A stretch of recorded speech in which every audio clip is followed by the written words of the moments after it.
Viral video begal payudara di Depok, korban dan warga sempat kejar pelaku namun tak berhasil. Video viral begal payudara terjadi di kota Depok, Jawa Barat.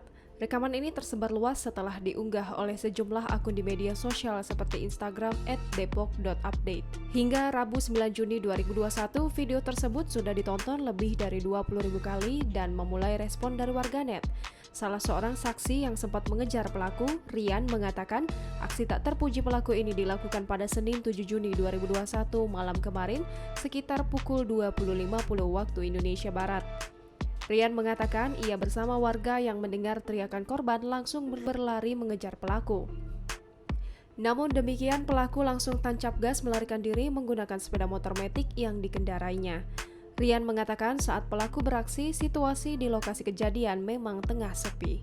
Polisi telah memeriksa sejumlah saksi dari kasus begal alat vital atau payudara yang menimpa seorang wanita di Jalan Mahali, Beji, Kota Depok pada Senin 7 Juni 2021 malam sekitar pukul 20.50 waktu Indonesia Barat. Supriyadi mengatakan ada 3 saksi yang dimintai keterangan, termasuk satu di antaranya adalah Ketua RT setempat.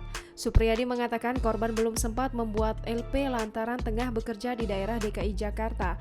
Untuk informasi, aksi pelecehan seksual ini bukan kali pertama terjadi di Jalan Mahali. Pada bulan yang sama setahun silam, tepatnya tanggal 22 Juni 2020, begal alat vital juga terjadi dan pelakunya menyasar seorang wanita yang juga tengah berjalan kaki sehabis pulang bekerja. Dengan modus yang sama, pelaku juga mengendarai sepeda motor metik dan langsung tancap gas usai melampiaskan nafsu bejatnya kepada korban.